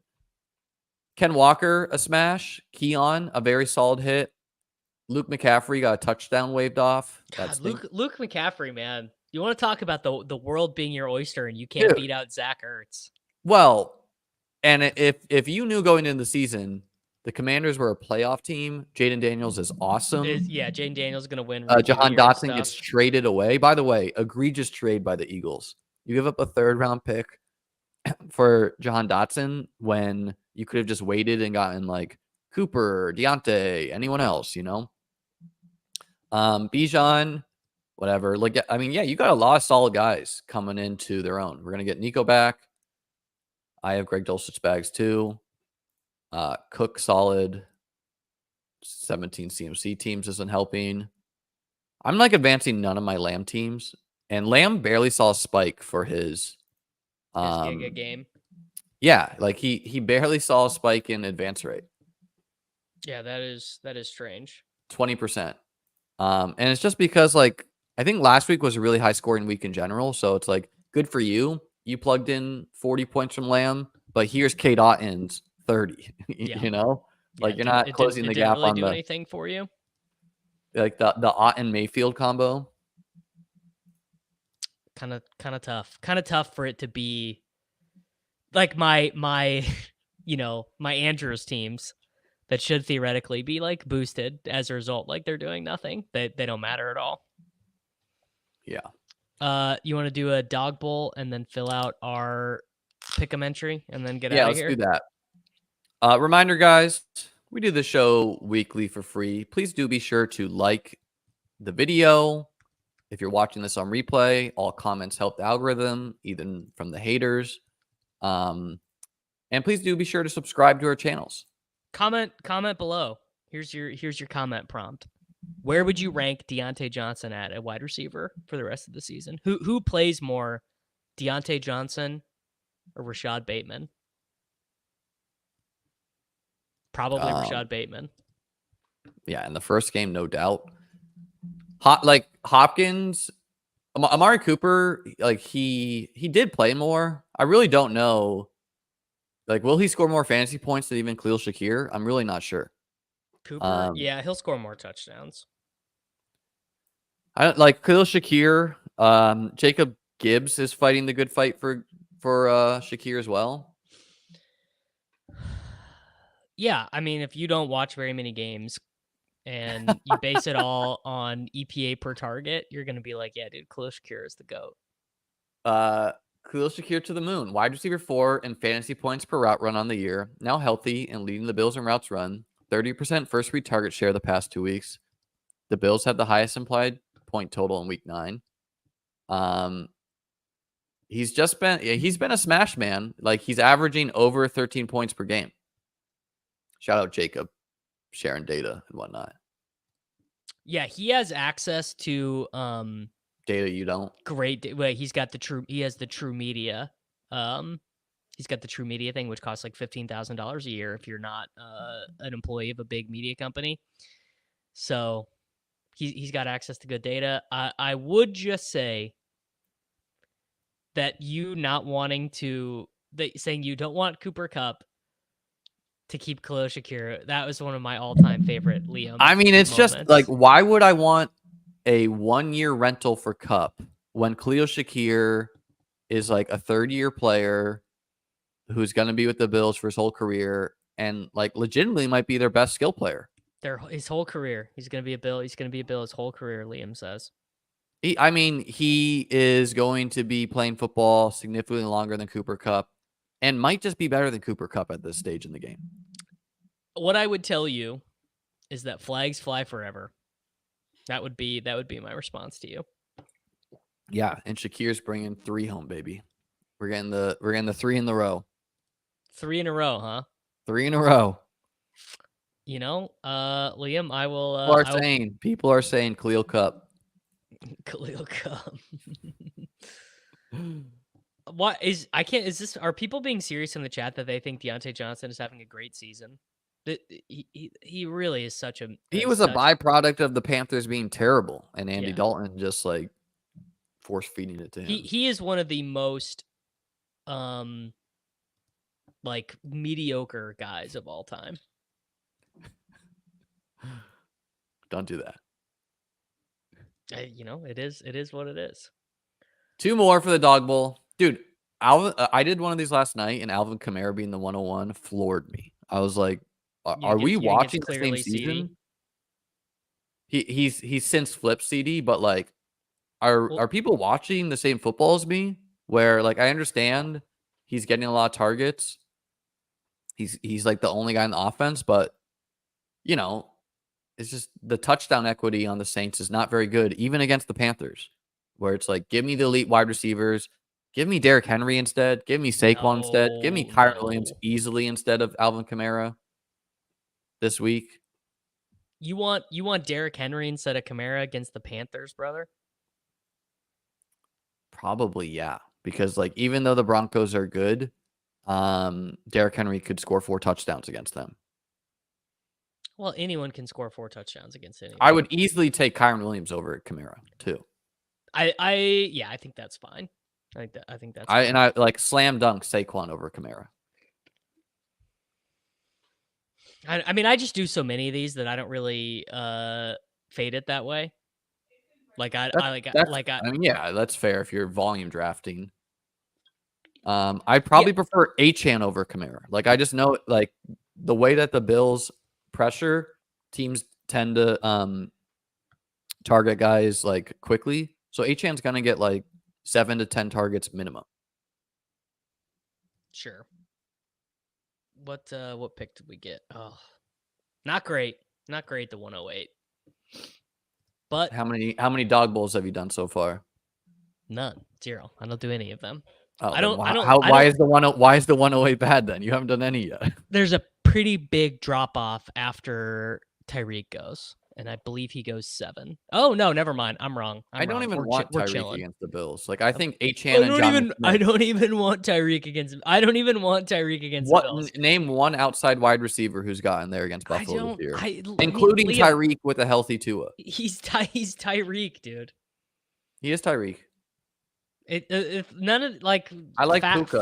facts and law. Yeah, I love Puka's kind of the secret play this week, especially because the reason why I think Khalil Shakir got so many targets against the Seahawks is the Seahawks have a really good pass rush, and so when a team has a good pass rush, you get the ball out quick. Khalil Shakir's ADOT is like 4 yards, so that's why he's going to get a lot of catches and yard after catch, etc.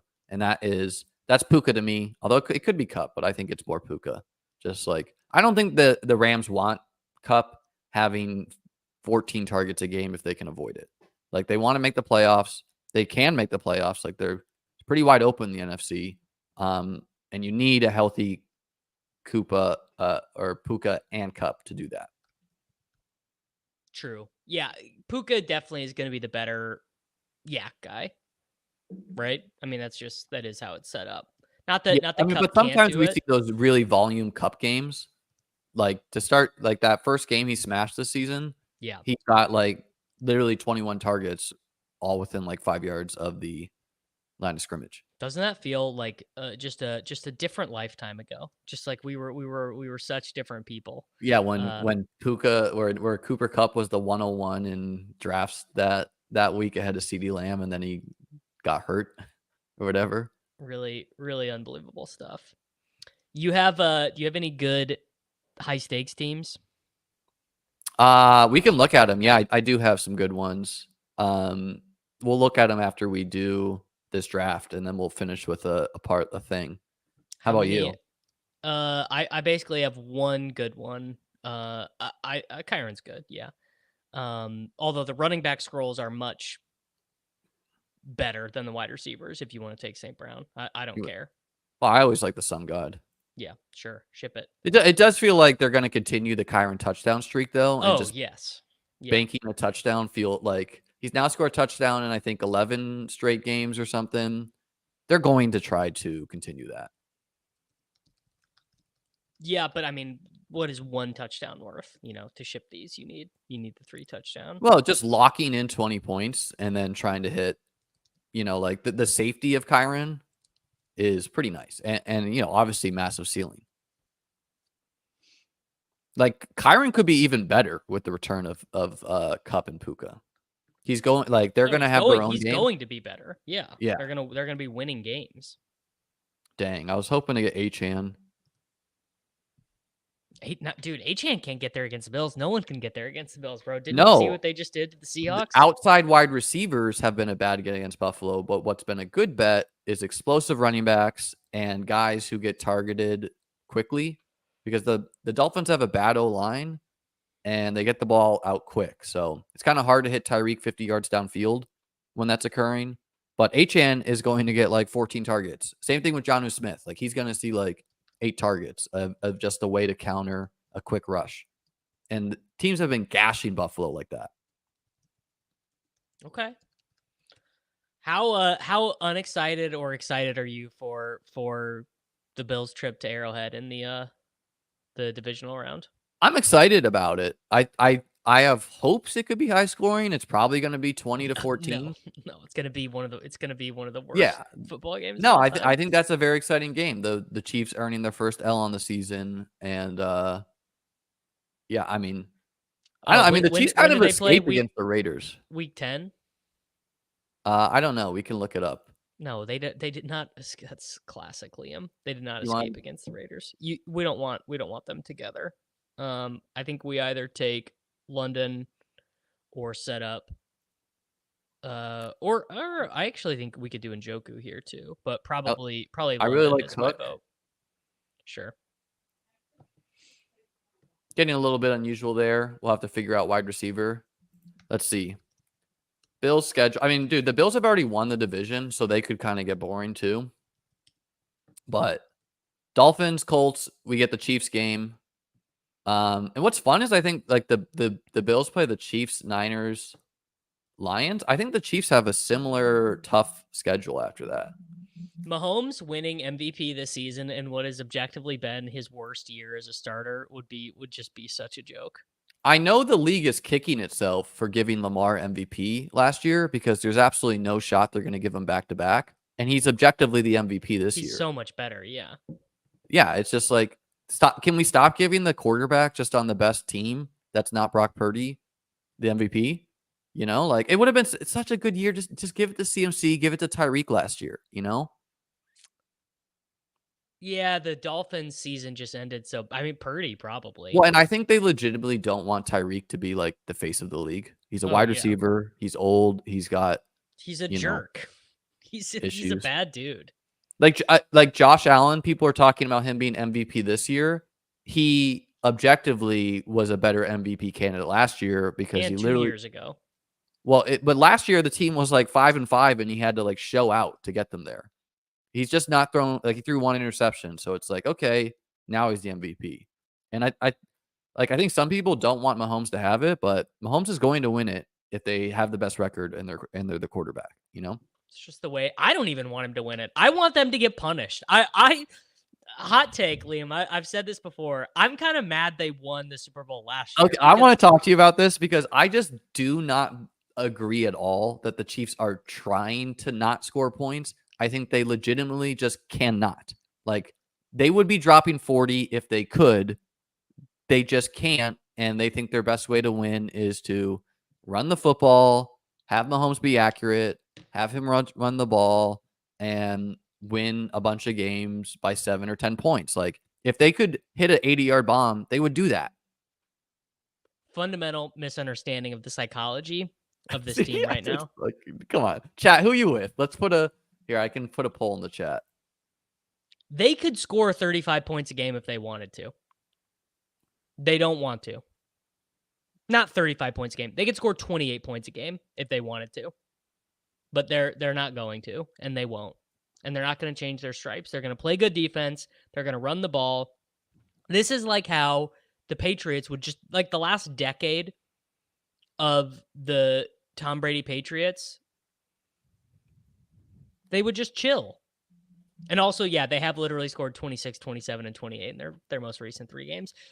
I suppose for people like me, and maybe you guys too, the tilting thing is that they get down to the 1-yard line and then they just hand it to Kareem Hunt, who can't benefit us in any way because he was drafted on like 88 total teams in Best Ball Mania. So it basically is like a Chiefs drive that ends with 0 fantasy points scored, more or less. I put a poll in there that says, "Are the Chiefs not scoring points on purpose?" It depends. It depends on what you mean by on purpose. Justin just said in the chat, they're just very risk averse. They're not courting danger in any way. Okay, but that is different than like they're a risk averse team. That's just kind of how the NFL is going. Yeah, we've really put ourselves in jail at wide receiver here. Yeah, we'll figure it out. You know what we should do on this team? We should do Jameis and Cedric Tillman. Yeah, I think they're solid. Man, I was really like Lamar has not been falling here from the one draft I did, so I was hoping to get that for uniqueness. All right, let's get a wideout here. I think I like Jaden Reed. I like Jaden Reed. I probably like DJ more. I'm worried that Love doesn't play this week. Yeah, I think we could get both. Sure. And even if Love doesn't play, like, Reed could like that's the games where Reed gets like 8 carries. Sure. I mean that could happen, but also we just left ourselves in a hole at quarterback also. Because we won't want to take Love because he's questionable. Well, we'll just take we'll figure it out. We can add a rushing quarterback. There isn't one. The Kyler's really the only one this week, and he gets drafted. I have a plan in mind. We'll see if it comes together. I hope that you execute your plan. Have you had any sweats in these in the dog bowl? I've not really drafted a lot the past couple weeks, just been busy, so no. Like I've had some good teams, but I mean it's hard to be one like literally you have to be top 3, How did last week go for you? I had a team in the BR finish 64th. Needed one of the tush push touchdowns to be. Yeah, Davis, give me a second here. I got someone working at the house. Oh, he's got knocking on my door. This was the plan. All right, we're about to get starred. Lad McConkey. Yeah, these are pretty interesting. I Ryan just commented Pittman saying that he found out about the quarterback change on Twitter. That is all right. That is such tilt. Although, you know who might be a low key winner might be Josh Downs. Downs is going to end up being Not low key, dude. High yeah, high key. key. I suppose it's high key. He is a smash. He's the one guy who has been a win for the injured guys. Yeah, I think we go Lad. Actually, no, let's get your guy. Let's go more. I was gonna say Lad and Herbert. Fuck. I was gonna say now we're dust at quarterback. Now we're just we're gonna take Caleb.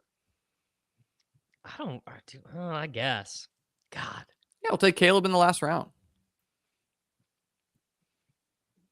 Yeah, the chat is right. Like the Chiefs are Malik Willis had an objectively more exciting offense than Mahomes this season. Like you just I just don't believe any serious person can watch and be like, this is an offense operating at the peak of their powers on purpose. They're trying really hard. I'll pull up my FFPC teams while we wait. I think this team is pretty solid. It's a Kyron Bijan team. It's got Jaden Reed, DJ Moore, Kincaid and Ferguson, and Brian Thomas. Why do you guys have 3 quarterbacks? Because we added May. Austin Siebert, by the way, is like the GOAT kicker. Yeah, cheat code.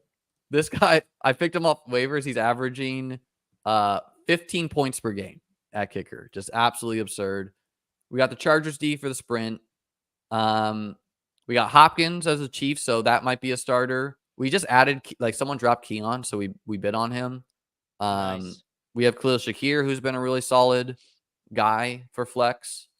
Running back depth is questionable, where Alexander Madison is our RB3, and then we have this smorgasbord. We're eventually going to drop May probably, but we don't want to help another team catch us in the total point standings right now. Like, there's a team with like bad quarterback play right now that would probably add May. So, like, rather than having an extra depth piece, we'll just drop May later. Well, and if you already have 2 good running backs too, that also gives you space. Like if you're not always like most of my teams, I'm scratching around. Like Miles Sanders might be my most rostered player. Yeah. In FFPC because I'm just scratching for running back 2 points. But if you're not, then yeah, you have. Yeah, I mean, like, if Kyron or Bijan's lost from this team, it's over. But like, so we're eventually going to need some running back depth. That's why, like, we bid aggressively on Keaton Mitchell instead of someone like Jalen McMillan, just because, like, okay, this guy, maybe he turns into an RB and the season's over. We got the double defense too, setting up for the sprint. So that team's fun. This is the team with Ron and Jacob. It's a pretty sick team that's just been a bit snake bitten. It's got Nico and Diggs, so stings. Yeah. But it's got Ken Walker, Breece Hall, J.K. Dobbins, and Jordan Mason. So we've been rolling with 4 running backs most of the weeks. Trey McBride. We don't know who our wide receiver, like Worthy, Addison, Keon, Rome, Kendrick Bourne, Komet and McBride, Caleb and Jameis. So this is a pretty solid team. Jordan Mason team, pretty sick. Yeah, and then I did more teams on RT Sports, and like Jordan Mason's on all these teams. I got some like this team's 6-2. Lamar, Achan, Gibbs, Flowers, Shakir, Andrews, Brian Thomas, Christian Watson. Team's actually not as good at Jordan Mason. Jordan Mason could be going to 0, man. Jordan Mason could be I mean, Jordan Mason has like had 2 really good games, 3 really good games, and then mostly owned you. Like most like yeah, like immediately got hurt to start the game. Yeah, kind of funny. Better in best ball. What is the trade package the Giants Panthers sent for AR in the offseason? I don't know, man. I don't think the Giants are going to do that. Who's the tight end of your choice? Laporta? Good. No, we need to set up a quarterback. No, let's do Laporta, and then we can do Goff. Sure. I don't love it, but it's fine. I mean, we have Bo Nix as a rusher, which I don't want to do, but Caleb, Goff, take your pick. Probably Goff. I think rivalry game, NFC North rivalry game. I think I'm Caleb. Would be fun for a Caleb. I mean, dude, Goff had resurgency week. he had 15 pass attempts or like 15 pass attempts for 85 yards last week. And David Montgomery threw a touchdown. Yeah. It's just like, okay, this 40 rushing yards for Caleb, that could have been like 120 watching that game. Yeah. Like But he he was almost had only- 2 huge runs. He was only running because the passing game was not working. Yeah, well, I don't know. It's just like, I know the Cardinals defense is bad. I am not actually I'm not sure how bad the Commanders defense is this year. I think they're like, it sticks in people's minds because they were terrible last year. They were bad to start this year, but they've been playing pretty good recently. Seems pretty nice though. It's got correlated Reed and Laporta, and we have a perfectly viable quarterback. Like if you don't have Daniels, Hurts, Lamar, Dak, or no, not Dak, Lamar, Hurts, Jaden, Josh, you might as well wait on quarterback. No, it's fine waiting until I think waiting the last round is optimal. Let's do Caleb, man. Sure. That'll be the slightly less owned combo too. Maybe. I don't know. Let's do a pick'em here. Start us off, Davis. Well, Justin Jefferson plays on Thursday against the Texans. So let me look. Jefferson, I don't even have a touchdown for him. Oh, they play on Sunday night. They have higher 90 receiving yards. No. Can I get an Achane touchdown at 1.07x, please? I like the yards a lot more, but I'm fine with the touchdown. It's like the touchdown you run the risk of getting Mosterted. Where it's like, I'm pretty confident he's gonna have a good fantasy day. So like I would take the over fantasy points, over receptions. Yeah, they just don't. I like the fantasy points ones the most as well too, but they don't post them until like Sunday morning. Yeah. Okay. Well, we'll do touchdown. Here's what it is. I'm gonna do Jonnu Smith over receptions, over 2.5 receptions. His usage is so bullish. He's like a top 12 route share tight end in football. Yeah, and against the Bills last time they played, like to counter the Bills pass rush, they just kept on doing tight end screens to him. So I think that will happen again. Yeah. I would like to do CeeDee Lamb to record higher than 86.5 receiving yards. I like that. Let's peep what James Cook has got here. 66.5 rushing yards is pretty high. I like the touchdown. Let's do higher touchdown. I'm skipping this in mine. I think it's I would skip Achane in mine. Okay, that's fair. You know what? No, that's not how we do it. I'm riding or dying. James Cook. It sucks to lay the odds, but whatever. Sure. And he's been running really hard. Like he's been like blowing through tackles and whatnot. He's been running really hard. Running real hard, He's brother. been running really hard. All right. I would like to take.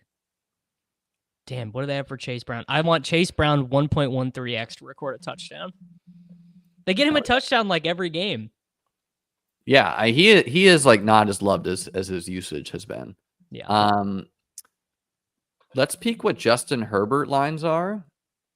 I'm gonna take yeah. higher 216.5 passing yards. That was the higher on Herbert passing yards was like Cardi's favorite play last week. All right. Let's take a look at what is Alvin Kamara to record a touchdown against the Panthers. Probably like 0.6. Yeah, they might not even have it up. There's only a fumble. Only a fumble's lost. 5x multiplier. Tony Pollard touchdown. Who do they got? New England? I like it. Yeah. I'm gonna peep what Tillman's line is. He only has touchdown. Yeah. I like that one too. I'm not gonna do that one. Jameis. No, it's a little high. They don't have Evan Ingram up either. Jahmyr Gibbs, 69.5 rushing yards. No.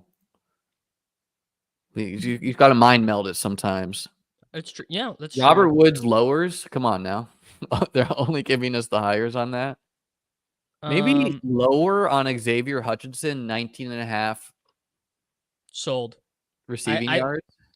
I think Mechie is the well, move. he can get there one play, but I just he's gonna get like 2 targets, so just hope he doesn't catch him. Yeah. 8 is the max, right? Yes. Ship it. Done. All right, guys. This is Achane touchdown. Jonnu Smith, 3 receptions or higher. CD Lamb higher than 86.5 receiving yards. James Cook touchdown. Chase Brown touchdown. Herbert higher than 216.5 passing yards. Pollard touchdown. Xavier Hutchinson lower. Got to have a lower. Means you know ball. Correct. Let me paste that in there if you guys want to tail. Davis, any good high stakes teams before we get out of here you want to talk about? Yeah, here, I'll share my screen. This is one I co-own with Jacob, and this is really like I'm on Firefox. This is so annoying. Select. I never know how to do this. It's early in the week, Jason. That's the best I can tell you there. Liam, I might literally be too boomer to do this. That's fine. You can share it next week. For myself, just like the video, subscribe. Check out Liam Teaches Chess on YouTube if you want to see some chess content. I've been reviewing my tournament games there. Davis, I believe you have a stream later today. Tell the people about it. Yep, streaming at 1:30 p.m. Central Time with Nerdy Tenor and Brian Hooper. We are going to be running the Battle Royale simulations. Normally that's on Thursday, but it is on Wednesday this week. So come and check it out. It's actually, and it'll directly redirect after this video if you're watching. Are you guys doing the Soulcast this week? No Soulcast this week. We should be back next week, unless Dave gets maybe we'll do a surprise one. I don't know. That's up to Dave. And is Tuttle part of the Swolecast plans, or is he? I think that is Tuttle's still with Roto Grinders, because Tuttle's right? still employed by Roto Grinders. So I think he does an essential task of projections and whatnot. He is. Yeah, Tuttle is like COVID times, like essential. It's Tuttle and a bunch of rubber bands and paper clips holding up Roto Grinders. Yeah, Tuttle. I mean, I'm still a Roto Grinders contractor. We have a call later today.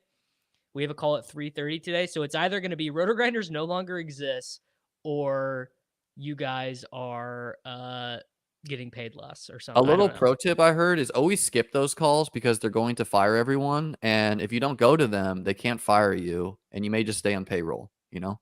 Great point. That's a great point, Liam. I love it. Just kidding. All right, guys. Have a great day. Thanks for watching. Peace out.